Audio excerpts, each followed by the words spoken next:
এদিকে হাওয়া অফিসের তরফ থেকে যে বক্তব্য উঠে আসছে, যেখানে বলা হচ্ছে যে এই যে বৃষ্টিপাত আগামী কয়েকদিন চলবে। আলিপুর আবহাওয়া দপ্তর লেটেস্ট কি জানাচ্ছে জানাবো।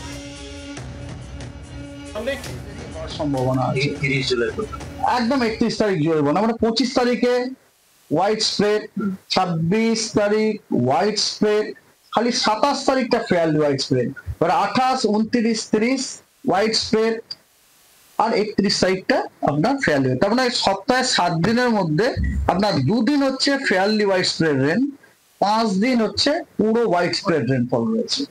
হ্যাঁ, এবং দক্ষিণবঙ্গে পুরো দক্ষিণবঙ্গে এমন উত্তরবঙ্গের ক্ষেত্রেও তাই। উত্তরবঙ্গেও আপনার ধরুন 28, 29, 30 হোয়াইট স্প্রেড, ঠিক আছে, 31 তারিখ হোয়াইট স্প্রেড এবং 27 তারিখও হোয়াইট স্প্রেড।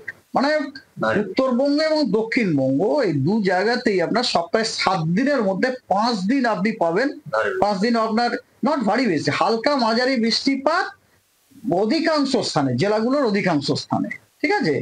এটা আমি স্পেশাল ডিস্ট্রিবিউশন বলছি, এখানে ভারী বা এসবের কোনো ব্যাপার নেই, ওটা আসছি আমি পরে। আর 2 দিন হচ্ছে ফেয়ারলি হোয়াইট স্প্রেড। এবার আসি ইন্টেন্সিটিতে, যেটা আপনি জিজ্ঞেস করছেন ভারী, অতি ভারী ইত্যাদি। সেটা হচ্ছে আজকে দক্ষিণবঙ্গের বাঁকুড়া, পুরুলিয়া, ঝাড়গ্রাম এই এবং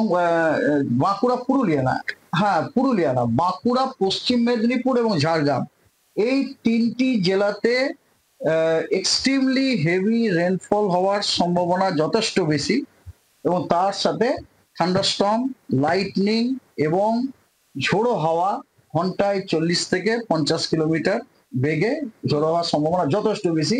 সেই কারণে ওই জেলা 3টিতে আজকে লাল সতর্কবার্তা দেওয়া হয়েছে। বাংলার আওয়াজ, বাঙালির আবেগ, জি 24 ঘন্টা।